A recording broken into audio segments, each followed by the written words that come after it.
They cannot cancel this game 6 months down the line or 8 months down the line. They need to put out the money. Hey everyone, welcome to VoidCAST 2. It is me, Entity, Framework. That's a little C-sharp joke for you there. I've been programming too much. Now today, I have a bit of a doozy. 3 games, all demos, but one of them I didn't actually play. So let's get started, shall we? Okay, I'd like to talk about Exoprimal. It's this new game that Capcom has that's a live service game that is a first-person shooter where you arm yourself in a mech suit and then kill dinosaurs from a different dimension. Yes, that's what it is. As crazy as that sounds, honestly, the gameplay actually makes it look like it works. As I watch most of the gameplay that was released during Summer Games Fest, I realized that what I'm watching is a more advanced version of Warframe. Now, for those of you all who don't know, Warframe is built by Digital Extremes, one of those legacy companies that has worked on a lot of games that you loved, who probably you don't know they worked on them. But Digital Extremes did a lot of work, and Warframe is kind of their golden child. They have this thing called TennoCon, which is a massive, well, pretty massive convention for all things Warframe. And you're basically a space ninja. You can do these really cool movement. The movement in that game feels absolutely amazing, by the way. And you can build out different suits, create loadouts, create weapons. You can mix and match to suit your playstyle. It's actually really fun. And it has a lot of those, you go into the game, you play a lot, shoot up sometimes, you collect resources, come back out. That's usually how Warframe goes. Now, I spent probably 1,000 hours inside Warframe. I was a god in Warframe, right? Well, that's a little much. I apologize. But watching the gameplay, it actually really does feel like Warframe. I was actually a little trying to figure out why this game looks so familiar. I just thought it was a normal looter shooter, which I mean that is what Warframe is. But now that I watched the gameplay a little more, I realized, oh yeah, this is Warframe. It will definitely have different effects, different statuses, because again, you're fighting dinosaurs, but a lot of it looks pretty decent. A lot of it looks like it will play just like Warframe, and a lot from what I gather, a lot of the cosmetics will be related to your skin and to your suits and to your weapon skins and things like that. I'm really interested in seeing how this game goes out. I'm really interested in seeing how this game plays as well. There was a demo a little while back, I think last week or the week before, and I completely forgot about it, even though I had registered for it. I just didn't check during that weekend. That's unfortunate, but I'm really excited for this game. I think this game is going to be really hype. I think people are going to enjoy this game, and I think people who enjoyed Warframe is going to absolutely love this game. So if you have Warframe content creators, they'll probably be covering Exoprimal. But does Capcom have the know-how to truly carry Exoprimal into the future? Now that is a real problem. The thing is that Capcom isn't really known for their big budget live service games. I believe they had a couple failures when it came to live services. The Mega Man game is a pretty big standout for me. There was potential in that, and again, squandered away. Now, I do think that Exoprimal might have a better shot because they created an entirely new account system for it. They're really pushing hard into this live service bit, and I get it. Fortnite makes billions of dollars. Genshin Impact is printing money, like legitimately printing money. I think that they really want to try to replicate that, and I think it could replicate that. But what Capcom needs to do is that they need to sit down, they need to support this game for 2 to 3 years at minimum. They cannot cancel this game 6 months down the line or 8 months down the line, they need to put out the money and they need to be satisfied with 10 to 20,000 players, like every month or something. You need a core fan base for a game like Exoprimal, and that's not something that I think Capcom understands. In fact, a lot of companies don't really understand that trying to replicate the success of something like Warframe is a pretty gargantuan undertaking. Even if Warframe makes it look easy, it is by no means easy. I've been playing Warframe for years. I played from 2013, 2014 until like 2018 or something. It was a lot, okay? And it is coming up, I think, on 15 years? 12, 15 years, something like that. The point is, Warframe is a very long-standing property, and Capcom needs to be willing to put in the time and the money to keep Exoprimal afloat. It's not going to be easy, but it's something that they're really going to have to think about. And I think the developers as well, they need to also be prepared for Exoprimal not to do so well out of the gate. And they need to build a steady trajectory upwards. Now, I could all be wrong, and the month of the game spikes to 1 million and stays there. But in reality, we're all going to check it out. The majority of us are going to get bored. So, I'm really pulling for Exoprimal. The fact that it's a buying game, that's a big problem. With cosmetics on top of it, I don't really know. But I'll see how it goes. I won't be buying it. I unfortunately don't have much money to spare this month or maybe next month. So I'll be looking at reviews. I'll be looking at all of these fun little videos that I'm sure it's going to come out with. And I'm really going to take it in. The game does look fun. So I hope those who get in and those who play, or those who buy in, I hope you have a lot of fun with it. But it looks really good, and I'm really stoked for it, and I hope it works out really well. I'd like to talk about Mario plus Rabbids, Sparks of Hope. I played the original Mario and Rabbids. It was a very interesting collaboration. It's something that most people did not expect that Nintendo would do. You know, they licensed out Mario to a whole new property, to a whole new developer, and that's actually kind of unprecedented. Now, the original game, Mario and Rabbids Kingdom Battle, I think it was, did really well. Like, understatably well. In fact, it was so well received that, well, Ubisoft decided that they were going to make a sequel.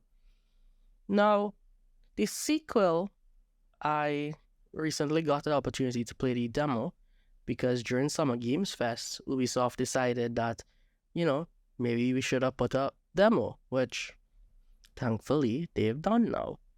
So I hopped in. Now, before I say my thoughts on Mario and Rabbids Sparks of Hope, I would like to say why I didn't bother picking up the game. I knew that they were going to be DLC. I knew that there was going to effectively be a gold edition that would be released probably a year and a half later. I also know that this video game was going to get deeply discounted probably in a few months. And while I wasn't 100% correct, the fact of the matter is that Ubisoft started this trend, and I was able to get the first Mario plus Rabbids with all the downloadable content, with all of the DLC, for $20.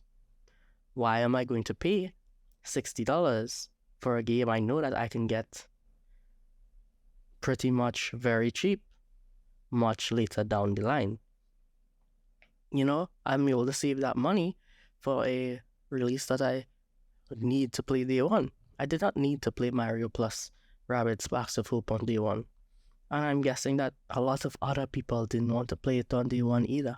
There was just simply so much else going on. There's not no fault on the developers themselves, but simply how the market is. Ubisoft ultimately decided that their video game was worth pennies, basically.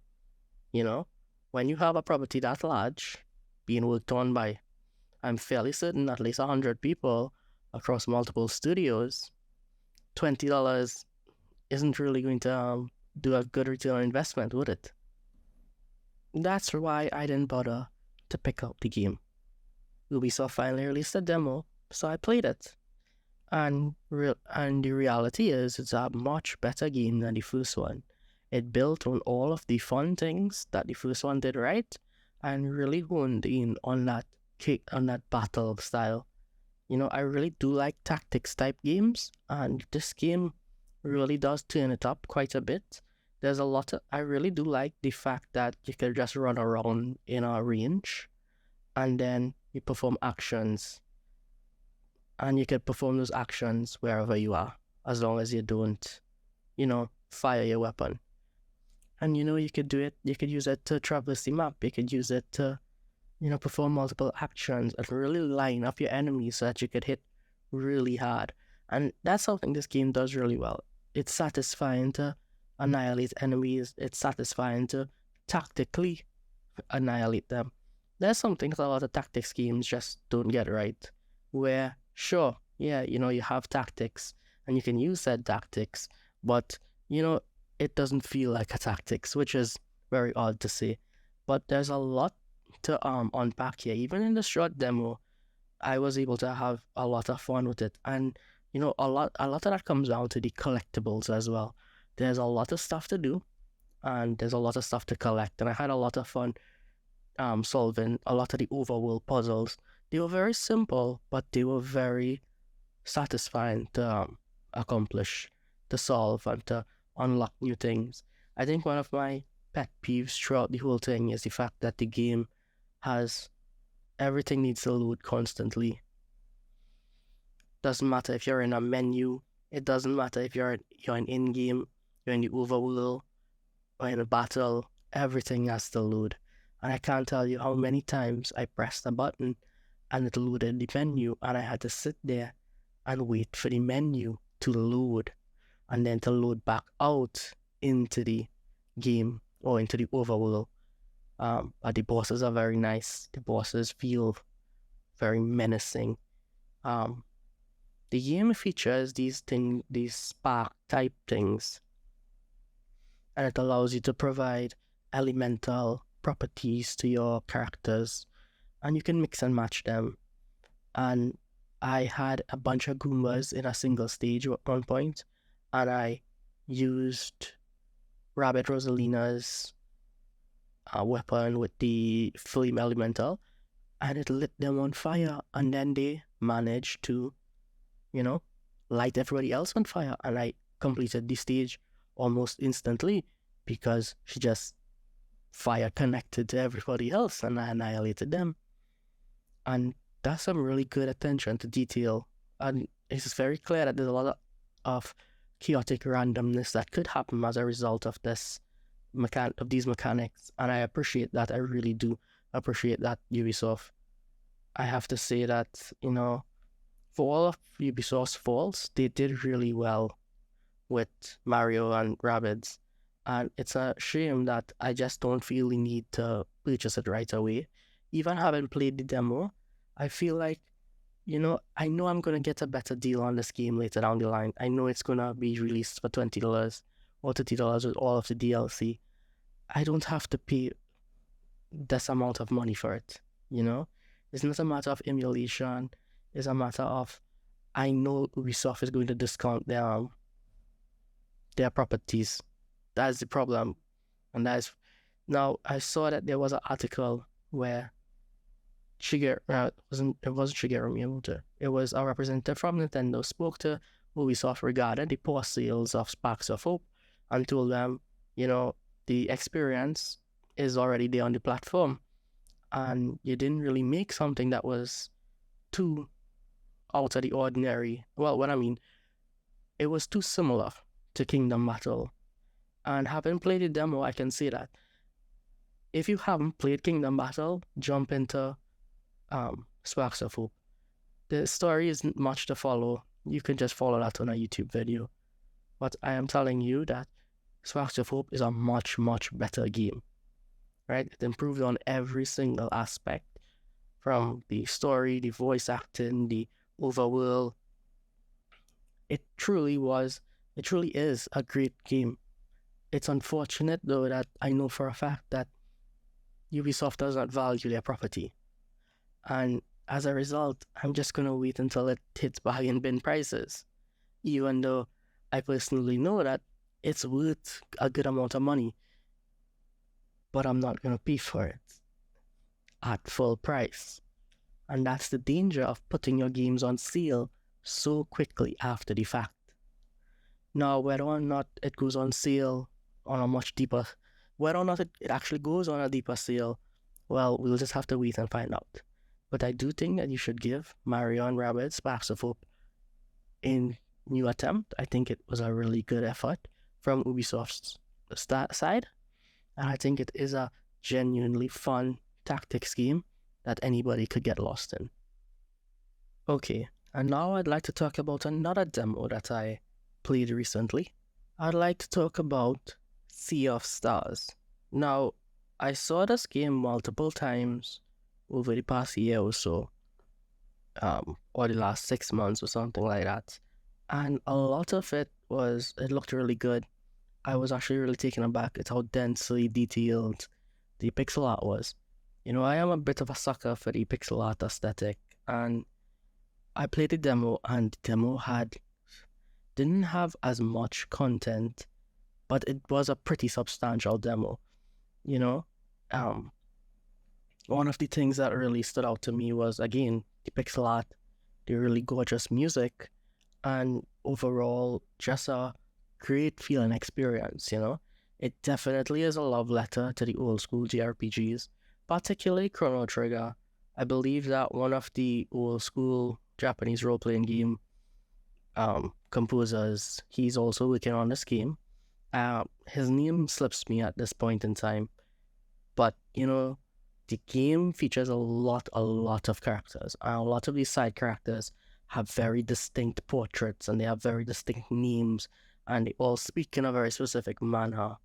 And you know, it does make it feel pretty, you know, large and grandiose with all of these characters playing off each other. And it feels kind of like a real quest. You know, you're on to something, you're trying to truly discover something new. So I'd admit that the plot was kind of thin in the demo, but I think there was enough there that it got me really excited, particularly when you go to the caverns and there was a lot of puzzles and you had to like solve these puzzles in a specific order. Now the game doesn't handhold you, but the levels are designed in such a fantastic way that you intuitively know what the next thing to do is.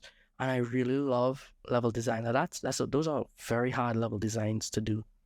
And I actually really like the cavern areas. The combat is a very, very different thing. I can only describe it as an active combat system where you issue commands, but then you are able to respond in an appropriate fashion. You are able to deflect enemy projectiles. You're able to send out a projectile, and then when it deflects back, it hits the enemy and it returns to you. You're able to deflect it to hit another enemy, and so on and so on. And it is really only limited by your reaction time, and that's a really great way to keep users engaged in what you're playing. That was a honestly stroke of genius, and I can't remember if anybody else has done that, but I personally love the way they did that. The combat, as I said, was very nice. I really like the understated music. You know, it knows when to be epic, it knows when to be tense, it knows how to really suck you into the game. And as I said, the plot is a little finicky on this one. You know, you go to a small town you're trying to get off of the island or something. Honestly, I don't really remember. But you meet a pirate, and that pirate then sends you to a cavern, and you go into the cavern, and that's where the most of the demo is, and that's what you do there at the demo. you do get to explore the city, and I just want to really once again overstate how important this pixel art is, how gorgeous it looks, how gorgeous it feels. There's a couple elements here there that makes it look a little 3D. Like if it was rendered in 3D, or if they did some kind of modification in shaders or something of the sort. But it gives a good example of what towns could be in the main game, although I imagine much more expansive. You can swim in this as well. I completely forgot about that. Like if you enter the water, you can swim and you can explore the water areas. So I imagine that there'll also be a lot of stuff to do regarding in the water as well. And this game is just so beautiful, and like there's a lot of care and love that went into this. I know I say that a lot, but you can really tell it, especially with some of the more recent games, especially the more indie ones. A lot of work has been really put into making it better than what we had before. I have to say, one of the things that I really do like is the user interface and user experience. Absolutely amazing. Everything is so streamlined. You can read everything so clearly. There aren't any like overcomplicated menus or anything like that. And honestly, that's a pretty big deal for me. A lot of games that I've been playing recently has tons of menus, and it's a constant weigh on your mental state. You're trying to play the game, but you have to shift through like 12 different menu items.